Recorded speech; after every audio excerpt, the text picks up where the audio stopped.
What I would like to do is begin with 3 stories. And the stories are stories of how things changed. And the 3 stories are stories told by therapists. But that's incidental, because I will solicit other stories from you about how things change. Most people working with people, whether you're a physician, a therapist, an attorney, or someone in a partnership or a friendship, or with kids,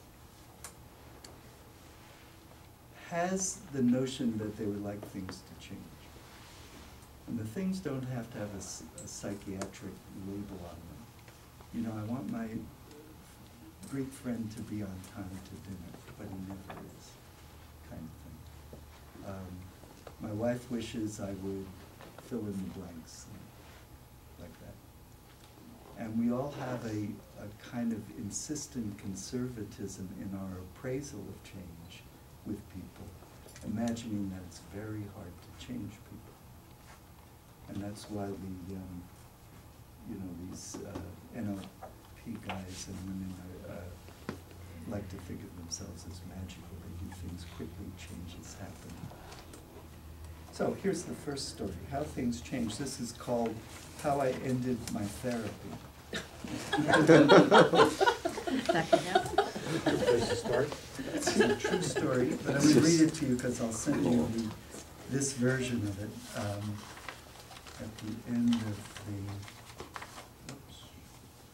the class. How I Completed My Therapy by Minnie. For several years at weekly sessions, I was the patient of a wonderful Jungian analyst. This was on the heels of many years with other equally good therapists, so from the age of 29, I say. She was wise, modest, and caring, and I grew to love her. She was also insightful, saying at one point, "Eric, it would take a nuclear bomb to change you." That night, I dreamed that nuclear explosions were going off one by one across the bay, but I did not get better. One day, my therapist said to me, "I'm going to be retiring from my practice," and said, "Hello, Lenny, come in. Have a seat." Sorry, I got lost. And now you're found. Yeah, sure.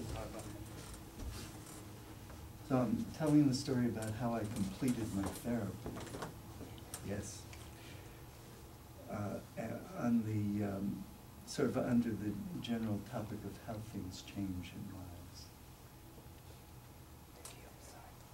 You said that. Don't apologize again, you'll embarrass me. One day my therapist said to me, "I'm going to be retiring from my practice in 3 months. My husband and I want to travel, play tennis, swim, and snorkel." I said, "Oh, that's great. I know how much you love tennis and swimming. Thanks for telling me in advance this way." And I left the office happy for her. On the way down the street, I was struck with a strong feeling of outrage and anger. I said to myself, "I'm damned if I'm going to let her retire while I'm still not better."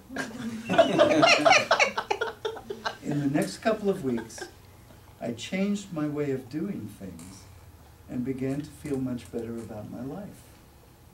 I don't know what was wrong, and I don't know what turned right.